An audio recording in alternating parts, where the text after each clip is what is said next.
Lalu bagaimana cawe-cawe Jokowi berpengaruh terhadap elektabilitas bakal capres? Kita bahas bersama peneliti senior Litbang Kompas, Yohan Wahyu, bergabung juga tenaga ahli utama KSP, Johannes Joko. Selamat petang, Mas Yohan, selamat petang, Mas Joko. Selamat Selamat petang petang, Mbak Livi. Livi, selamat petang Mas Yohan. Selamat petang, Mas. Saya ke Mas Yohan dulu ya. Mas Yohan, ini kalau kita bilang kinerja dan loyalitas pemilih terhadap calon yang didukung Jokowi, gambarannya seperti apa surveinya? Ya, survei kami memang ada variabel yang coba kita uji ya, sejauh mana efek Pak Jokowi itu terkait potensi elektoral capres di 2024 gitu ya. Ada dua variabel yang kita uji. Yang pertama itu soal dukungan, yang kedua itu dari sisi aspek keberlanjutan. Jadi yang pertama soal dukungan itu, jika tiga nama, kami mengacu ke tiga nama yang meraih elektabilitas tertinggi gitu ya. Jika tiga nama ini diusung atau didukung oleh Pak Jokowi, kita masing-masing tanyakan ke responden secara terpisah, apakah Anda memilih siapa dari tiga nama itu yang akan Anda pilih. Dari tiga nama itu, ketika masing-masing ditanyakan ketika akan didukung Pak Jokowi atau di endorse Pak Jokowi, itu masing-masing mengalami peningkatan gitu ya. Pak Ganjar mengalami peningkatan jika Pak Ganjar di endorse Pak Jokowi. Pak Prabowo juga mengalami peningkatan dari baseline tiga paslon yang kita head to head kan gitu. Demikian juga dengan Pak Anies mengalami peningkatan jika Pak Anies itu di endorse oleh Pak Jokowi. Jadi pertanyaan itu untuk menguji apakah Pak Jokowi itu punya efek gitu ya ketika endorsement beliau itu ke salah satu capres. Dan dari tiga nama itu yang masing-masing mengalami peningkatan jika di endorse Pak Jokowi, ini memberikan sinyal memang endorsement Pak Jokowi itu punya dampak gitu ya secara elektoral kepada tiga masing-masing capres. Sementara variabel kedua adalah soal keberlanjutan. Jadi kita tanyakan juga dengan desain pertanyaan yang sama, ketika Pak Ganjar mengusung keberlanjutan program Pak Jokowi, dari tiga nama ini siapa yang Anda pilih? Pak Ganjar mengalami penambahan elektoral. Hal yang sama juga kita tanyakan ke Pak Prabowo, jika Pak Prabowo melanjutkan program-program Pak Jokowi, dari tiga nama ini siapa yang dipilih? Dan juga termasuk ke Pak Anies gitu ya. Ini menandakan variabel keberlanjutan itu juga menjadi efek secara elektoral akan berdampak pada Yes. siapa saja yang membawa isu keberlanjutan ini, Rosi. Oke. Jadi memang dua ini, keberlanjutan dan endorsement Pak Jokowi itu terbukti punya dampak dari survei kita ini. Baik, Mas Yohan, kalau itu yang kemudian jadi pertanyaan saya, kenapa kemudian endorsement Pak Jokowi, kemudian Ya. keberlanjutan program yang kemudian dilakukan Pak Jokowi begitu berpengaruh bagi kontestasi Pilpres mendatang? Kenapa kemudian tren-tren ini tidak terjadi di Pilpres-Pilpres sebelumnya ketika memang bukan Ya. incumbent yang berkontestasi? Ya. Yang pertama mungkin dari sisi rating approval publik ya terhadap kinerja pemerintah. Kalau kita bandingkan di 1 tahun terakhir, di masa-masa jelang akhir periode masa jabatan itu umumnya mengalami pelandaian gitu ya. Ini tidak terjadi di era 1 tahun terakhir inilah ya. Era Pak Jokowi justru mengalami peningkatan. Jadi survei kita kan rating approval dari survei kita yang sudah dipublish harian Kompas dan Kompas ID di Agustus ini adalah 74,3%. Dibandingkan bulan Mei mengalami peningkatan sekitar 4%. Nah ini yang kemudian menjadi salah satu basis kenapa publik masih melihat dan berharap apa yang sudah dilakukan Pak Jokowi ini juga akan mengalami dilanjutkan gitu ya oleh pemimpin penggantinya nanti. Karena itu kemudian ada satu pertanyaan juga bagi kita tanyakan juga di survei, apakah pilihan Pak Jokowi itu akan Anda ikuti gitu ya. Itu yang mau saya Ini tanyakan. mengalami peningkatan. Aha. Ya, ini mengalami peningkatan dari semula di bulan Juni 2022 14%, di Januari 2023 15%, di Agustus ini mengalami peningkatan 18,1% seiring dengan peningkatan rating approval kepuasan publik terhadap kinerja pemerintahan Pak Jokowi. Jadi Jadi memang sebetulnya sekarang sejalan di gitu ya. Pilpres ini nggak cuma berburu suara masyarakat, tapi juga berburu suaranya Pak Iya. Jokowi begitu ya, untuk kemudian karena yang megang tiket Iya. seolah-olah jadi Pak Jokowi begitu ya? Iya, jadi meskipun bukan variabel utama ya, tapi tadi ya sekitar 18% responden itu lebih akan mengikuti apapun pilihan Pak Jokowi, itu Hmm. menjadi sinyal bahwa ini tidak bisa diabaikan. Dukungan kemudian isu keberlanjutan ini juga akan membawa efek elektoral kepada capres yang akan didukung ataupun capres yang akan mengusung isu keberlanjutan Oke, kinerja-kerja pemerintahan itu. saya tanyakan ke Mas Joko. Mas Joko, ini bentuk nyata nggak dari cawe-cawe presiden atau seperti apa KSP ngelihatnya?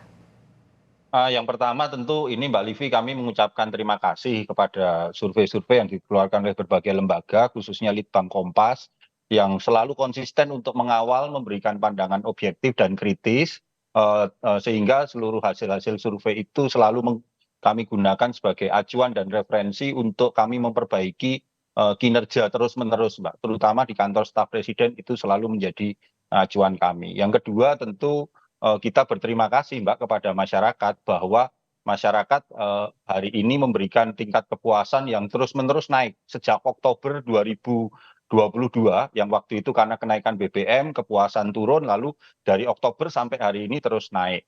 Ini menandakan bahwa sebenarnya masyarakat itu betul-betul merasakan Mbak program-program yang dilakukan oleh pemerintahan Presiden Jokowi. Jadi tanpa harus cawe-cawe sebenarnya Mbak seperti yang Mbak Livi tanyakan tadi, Hmm. sebenarnya masyarakat itu sudah merasakan hal-hal apa saja yang sudah dilakukan oleh Presiden Jokowi, oleh pemerintahan ini dalam menjawab berbagai situasi yang ada, dalam mengambil peluang-peluang yang sudah tersedia, terutamanya dalam situasi global hari ini. Karena bagaimanapun juga, Mbak, dalam pidato Presiden kemarin, pidato kenegaraan, bahwa Presiden dengan sangat tegas sekali, Mbak, menyatakan bahwa beliau tidak akan cawe-cawe, Hmm. terutama dalam elektoral gitu. Tapi kalau dalam memastikan keberlanjutan program-program pembangunan, memastikan Yes. bahwa bagaimana Indonesia bisa mengambil peluang, tentu itu yang akan dilakukan oleh Bapak Presiden. Karena bagaimanapun juga beliau adalah kepala negara, bagaimanapun juga tahun ini adalah tahun politik, stabilitas politik harus dijaga, dan Oke. itulah tugas dan tanggung jawab Presiden Jokowi sebagai penanggung jawab nasional politik, stabilitas politik nasional. Baik. Itu. Mas Joko, tapi kalau terkait kesinambungan, apa saja prioritas dari program kerja yang Presiden harapkan dilanjutkan pemerintahan selanjutnya?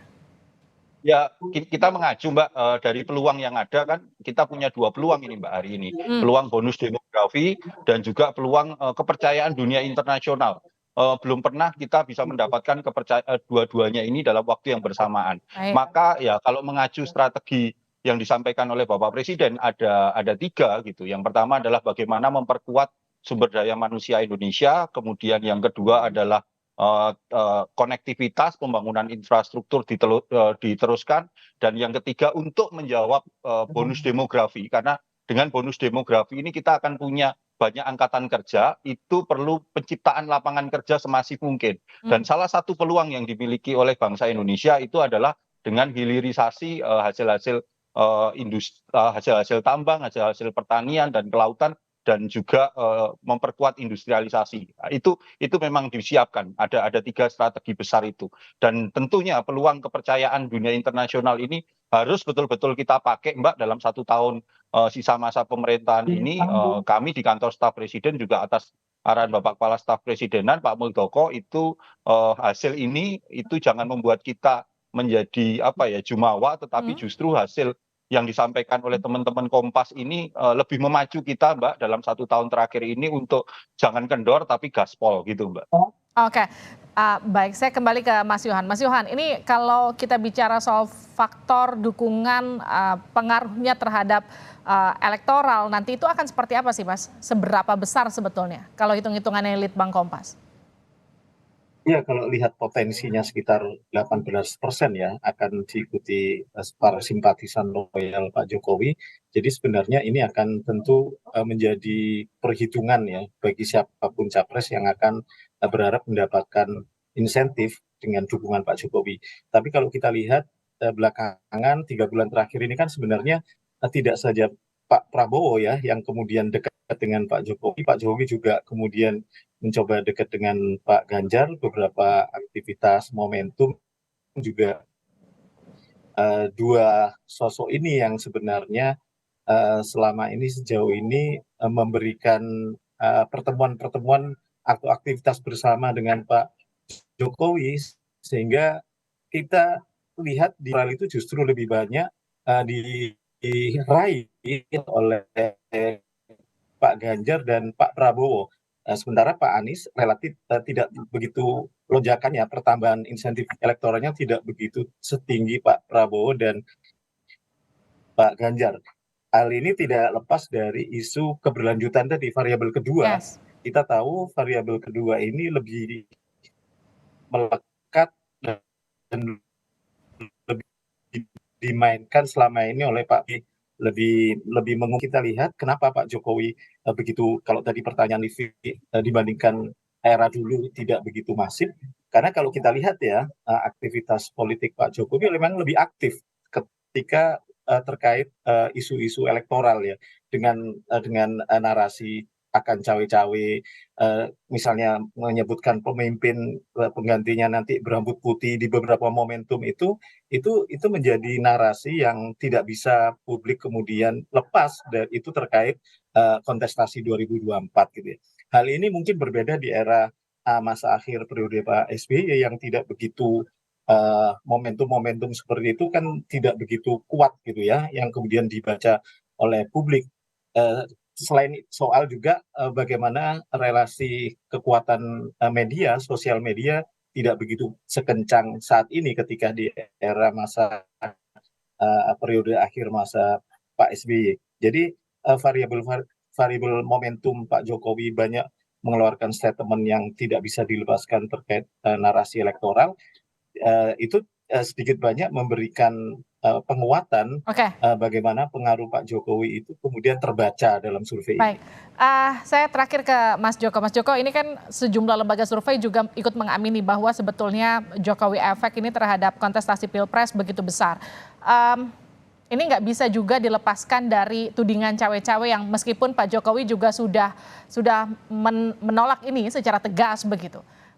Yang jadi pertanyaan gini, ini akankah kemudian akan diluruskan oleh istana kah lebih lanjut untuk kemudian menekankan bahwa betul nggak akan ada cawe-cawe yang dilakukan presiden. Artinya Pilpres ke depan betul-betul akan mencari the next Jokowi, bukan kemudian Pak Jokowi yang akan kira-kira menentukan siapa yang akan jadi penerusnya ke depan. Ya, saya pikir apa yang disampaikan oleh Singkat Bapak saja, Mas. Presiden pada pidato kenegaraan itu kan sangat clear sekali, Mbak. Clear dan jelas bagaimana beliau, ya memang Bapak Presiden selama ini kan memiliki kedekatan dengan seluruh elemen. Oke.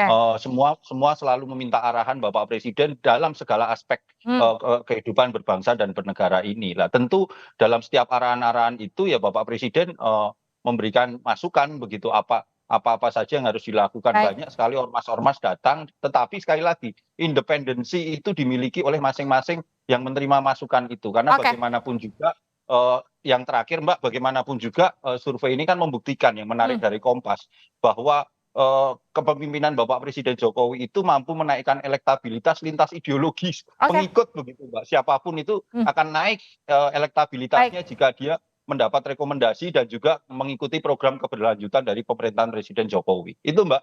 Baik, terima kasih Mas Joko, terima kasih juga Mas Yohan sudah bergabung bersama kami di Sapa Indonesia Malam.